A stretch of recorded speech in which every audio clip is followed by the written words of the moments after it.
दीप news मध्ये आपलं हार्दिक स्वागत. सुरुवातीला एक नजर आजच्या ठळक घडामोडींवर.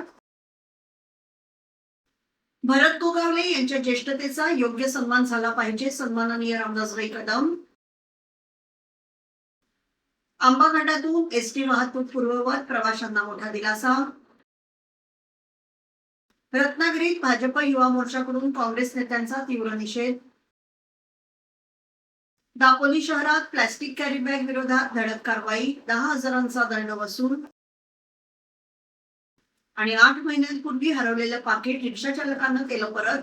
खेडमध्ये सिकंदर कुंभारलीकर यांचा सत्कार.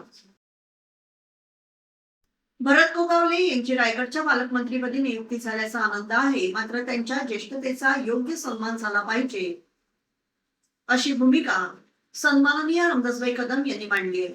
रायगड जिल्ह्यात शिवसेनेचे 3 आमदार तर राष्ट्रवादीचा केवळ 1 आमदार असताना मेजॉरिटीच्या आधारावर पालकमंत्रीपद शिवसेनेला मिळायला हवं होतं, अशी खंत कदम यांनी व्यक्त केली. मात्र हे पद सुनील तटकरे यांच्या कन्येला मिळाले, हे नेमक्या कुठल्या राजकीय गणितात बसते, असा सवालही त्यांनी उपस्थित केला. सुनील तटकरे यांच्याकडे खासदारकी, त्यांच्या कन्या मंत्री, परत कन्येला पालकमंत्री पद, असा टोला लगावत कदम यांनी तटकरे यांच्यावर जोरदार निशाणा साधला.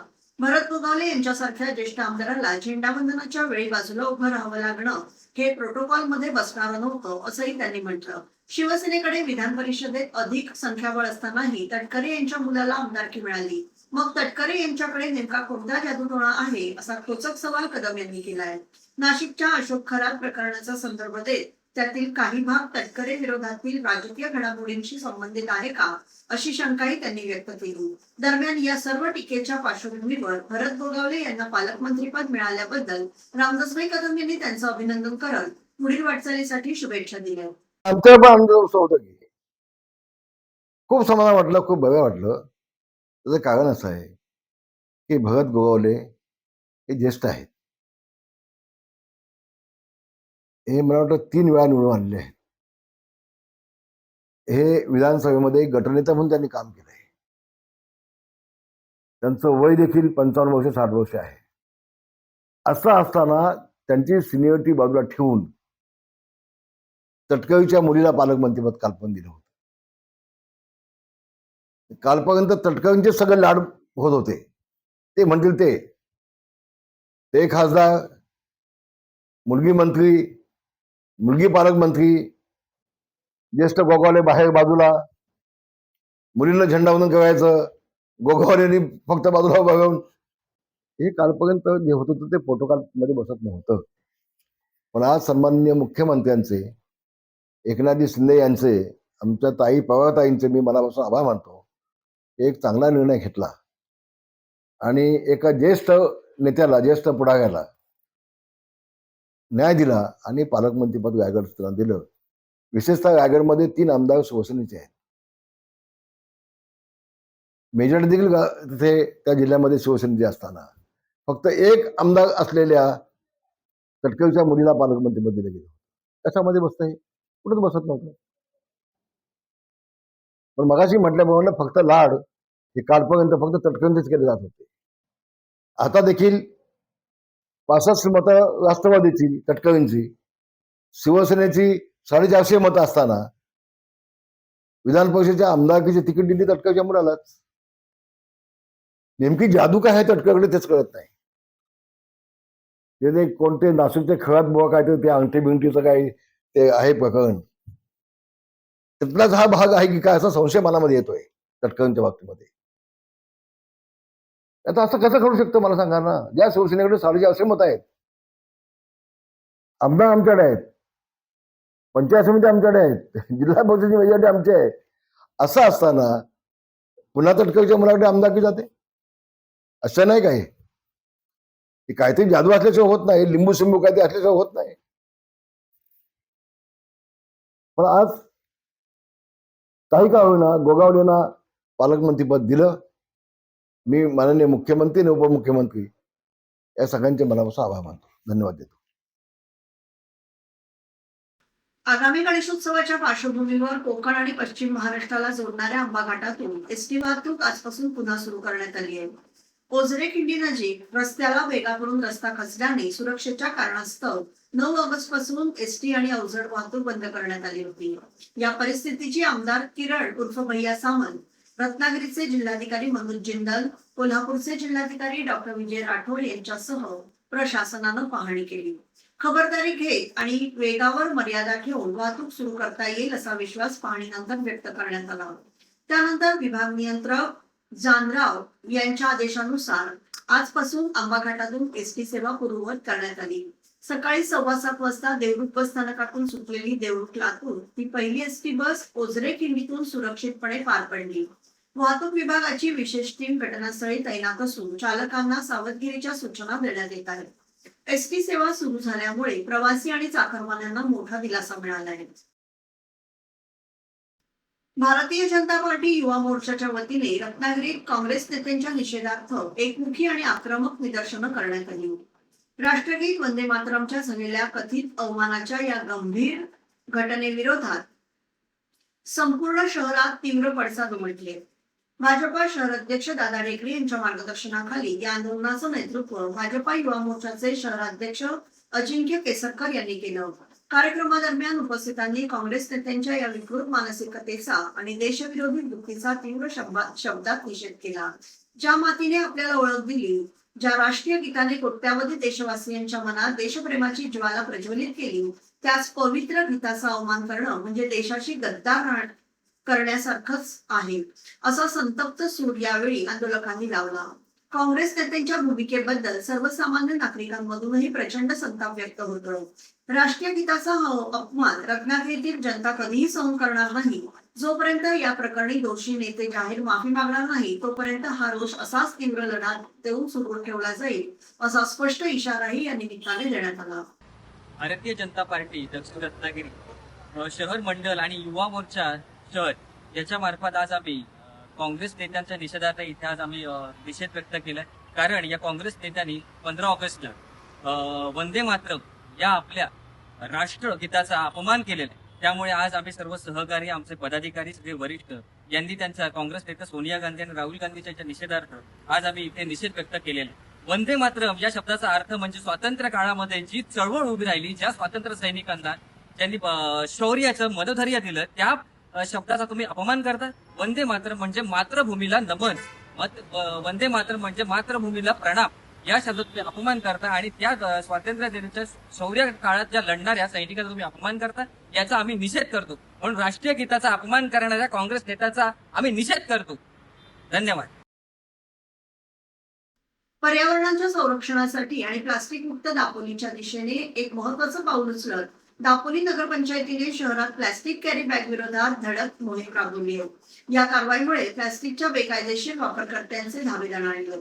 दापोली नगरपंचायतीच्या नगराध्यक्षा कृपा घाल आणि मुख्याधिकारी महेश धुमाळ यांच्या मार्गदर्शनाखाली ही विशेष मोहीम हाती घेण्यात आली.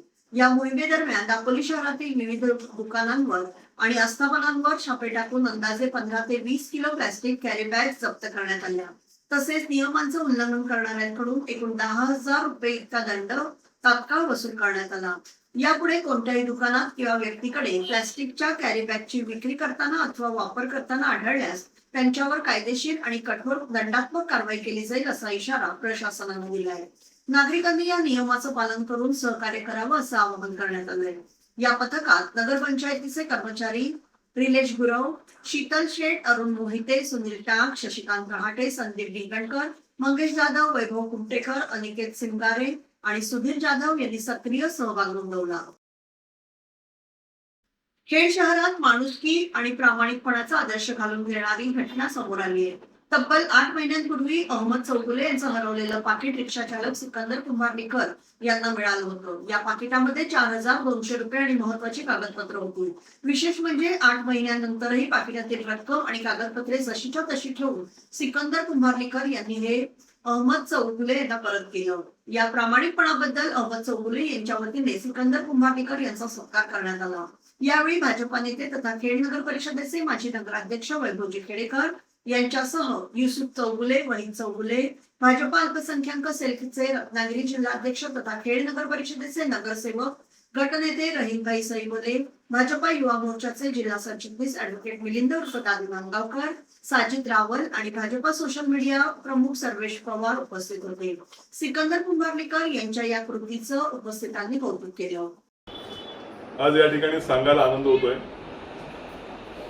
भारतीय जनता पार्टीच्या रिक्षा स्टँडचा आमचा रिक्षा चालक सिकंदर आमचा कुंभारलीकर याला आमच्या अहमद चौगुले यांचं 8 महिन्यापूर्वी हलवलेलं पैशाचं पाकिट 4,200 रुपये त्यामध्ये होते आणि आधार कार्ड, पॅन कार्ड आणि बँकेचे सगळे ATM त्यामध्ये होते. आज 8 महिन्यानंतर जसं ते तसं पाकिट या आमच्या सिकंदरला ते 2 महिन्यापूर्वी मिळालं आणि हे सगळं पैशानं भरलेलं पाकिट, डॉक्युमेंट्स असलेलं पाकिट आज आमच्या चौगुले साहेबांना त्यांनी परत केलेलं आहे. डॉक्युमेंट्स त्यांनी चेक करून घेतलेले आहेत. खेडमध्ये आणि पर्यायाने कोकणामध्ये प्रामाणिक माणसं असलेल्याचं उत्तम उदाहरण आमच्या सिकंदरच्या माध्यमातून आहे. आज त्याच्या हातावरती पोट आहे तरी देखील या समाजामध्ये एक चांगला आदर्श निर्माण करण्याचा प्रयत्न त्यांनी केला आहे.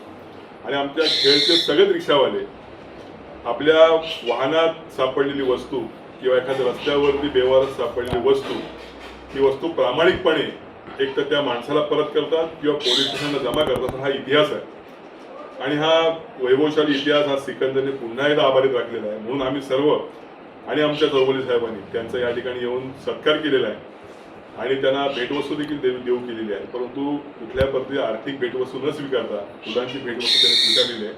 असाच प्रामाणिकपणा आपल्या पुढच्या भविष्याच्या वाटचालीमध्ये इतर सगळ्याच रिक्षा चालकांनी करावा हा संदेश आजच्या या व्हिडिओच्या माध्यमातून देतो आणि सिकंदरला या ठिकाणी शुभेच्छा देखील देतो. रत्नागिरीच्या समुद्रात मासेमारीचा नवा हंगाम सुरू झालाय. मात्र हंगामाच्या सुरुवातीलाच मच्छीमारांसमोर डिझेलचं मोठं संकट उभं ठाकलंय. बोटी समुद्रात उतरवण्यासाठी सज्ज, पण डिझेलच्या निर्बंधांनी मासेमारीला ब्रेक लागलाय. मच्छीमार सोसायट्यांना सवलतीच्या दरात मिळणारा डिझेल पुरवठा बंद झाल्याने कमर्शियल दराने डिझेल खरेदी करण्याची वेळ आली आहे. युद्धजन्य परिस्थितीच्या काळात लादलेलं डिझेलवरील निर्बंध हटवण्याची मागणी गेल्या अनेक महिन्यांपासून केली जाते. वारंवार पाठपुरावा करूनही निर्बंध कायम असल्याने मच्छीमारांमध्ये तीव्र नाराजी आहे. महागड्या डिझेलमुळे मासेमारीचा खर्च वाढलाय आणि हंगामाच्या सुरुवातीलाच आर्थिक गणित बिघडले. यामुळे सरकारने तातडीने निर्बंध हटवून सवलतीच्या दरात डिझेल पुरवठा पूर्ववत करावा अशी जोरदार मागणी मच्छीमारांकडून होती. रविवार दिनांक 16 ऑगस्ट 2026 रोजी रोटरी क्लब खेड, रत्नागिरी जिल्हा योगासन स्पोर्ट्स असोसिएशन व बृहन महाराष्ट्र योग परिषद यांच्या संयुक्त विद्यमाने रोटरी इंग्लिश मीडियम स्कूल मध्ये 7वी रत्नागिरी जिल्हास्तरीय योगासन स्पर्धा संपन्न झाली. सदरच्या जिल्हास्तरीय योगासन स्पर्धेकरिता रत्नागिरी जिल्ह्यातील विविध शाळांमधील योगापटूंनी आपला सहभाग नोंदवला होता. यामध्ये रोटरी स्कूलच्या विद्यार्थ्यांनी यश संपादन केलं असून त्यांची राज्य योगासन स्पर्धा संगमनेर येथे होणाऱ्या स्पर्धेसाठी निवड झाली आहे. तसेच सर्व स्तरातून योगापटूंचं कौतुक करत त्यांना शुभेच्छा दिल्या जात आहेत. सदरच्या स्पर्धेसाठी सर्व योगापटूंना रोटरी स्कूलचे योग प्रशिक्षक डॉक्टर गौरव आंबळे यांचं मार्गदर्शन लाभलं. संस्थेचे चेअरमन उपेंद्र तलाठी, सर्व पदाधिकारी, शाळेच्या मुख्याध्यापिक, शिक्षक, शिक्षकेतर कर्मचारी यांनी यशस्वी विद्यार्थ्यांचं अभिनंदन करून पुढील वाटचालीसाठी शुभेच्छा दिल्या. रत्नागिरी जिल्ह्यातील दापोली गणेशोत्सवाच्या तयारीला उत्साहात सुरुवात झाली आहे. ओम साई गणेश मित्र मंडळाच्या वतीने दापोलीच्या राजाचं पाठपूजन धार्मिक वातावरणात पार पडलं. विधिवत पूजा अर्चा करत गणरायाचं पाठपूजन करण्यात आलं. यावेळी परिसरात भक्तिमय वातावरण निर्माण झालं होतं. विशेष आकर्षण ठरलं ते हिंदुराज मित्र मंडळ सातारा यांच्या मनोरे रचण्याच्या सलामीचं. पारंपरिक पद्धतीने मनोरे रचून गणरायाला मानवंदना देण्यात आली. गणेशोत्सवाच्या पार्श्वभूमीवर झालेल्या या कार्यक्रमाला गणेश भक्त आणि नागरिकांनी उत्स्फूर्तपणे प्रतिसाद दिला. भक्ती, उत्साह आणि पारंपरिक संस्कृतीचा संगम या पाठपूजन सोहळ्यात पाहायला मिळाला. जी आता वर जाणारी मुलगी आहे, तिचं नाव आहे हिंदवी दाडवे. तिच्यासाठी पण टाळ्या झाल्या पाहिजे. हिंदवी दाडवेसाठी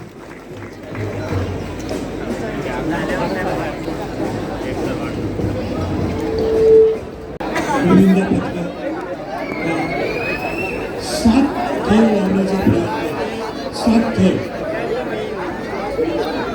श्वास रोखून धरणारा हा खेळ अतिशय धाडसी संयमी आणि तितकाच आनंददायी असा हा सण सुमारे 6 हिंदुराज गोविंद पत्ते वर जाणारी मुलगी मला वाटतं सायली मयूर मोहिते श्वास रोखून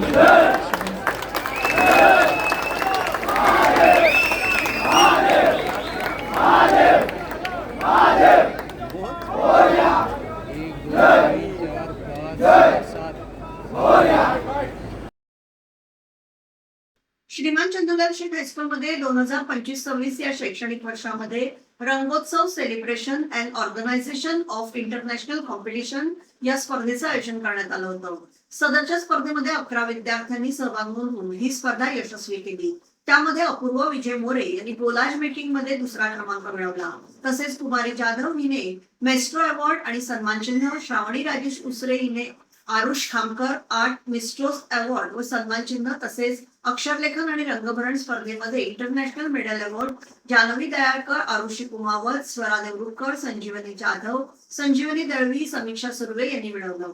या इंटरनॅशनल स्पर्धेचं पारितोषिक वितरण समारंभ संस्थेचे संचालक संजयजी गुटाला, प्रभारी मुख्याध्यापक एस.एन. धोत्रे, पर्यवेक्षक युजी कांबळे व कला शिक्षक राकेश देवरुखकर यांच्या उपस्थितीत संपन्न झालं.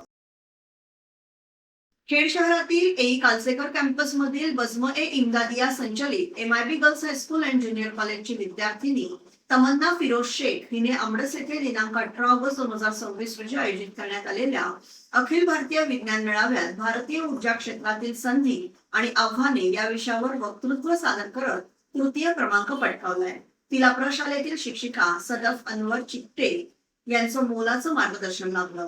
या दोघींचे माननीय संस्थाध्यक्ष ARD खतीब, सर्व संस्था सदस्य, मुख्याध्यापिका रुबिना कडवईकर आणि प्राथमिकच्या पर्यवेक्षिका नसीम मुकादम, सर्व कर्मचारी, पालक आणि विद्यार्थिनींनी अभिनंदन केलं. अन्न व औषध प्रशासन विभाग, महाराष्ट्र शासन, नेस्ले इंडिया आणि national association of street vendors of India यांच्या संयुक्त विद्यमाने दापोलीतील सर्व खाद्यपदार्थ विक्रेत्यांसाठी राज्यस्तरीय अन्न सुरक्षा प्रशिक्षण सत्राचं आयोजन करण्यात आलं आहे. हा कार्यक्रम 22 ऑगस्ट 2026 रोजी दुपारी 1 वाजता दापोली येथील सेवाप्रती शिंदे गुरुजी सभागृहात पार पडणार आहे. या प्रशिक्षण सत्राचं उद्घाटन राज्यमंत्री योगेशदादा कदम यांच्या हस्ते होणार आहे. या प्रसंगी प्रमुख पाहुणे म्हणून रत्नागिरी जिल्हा परिषद अध्यक्ष अस्मिताताई केंद्रे, दापोली पंचायत समिती सभापती उन्मेष राजे, दापोली नगरपंचायत नगराध्यक्ष कृपा घाग, नेस्ले कंपनीचे corporate affairs head Sanjay Bhandari, नासवीचे वरिष्ठ व्यवस्थापक गुरुनाथ सावंत उपस्थित राहणार आहेत.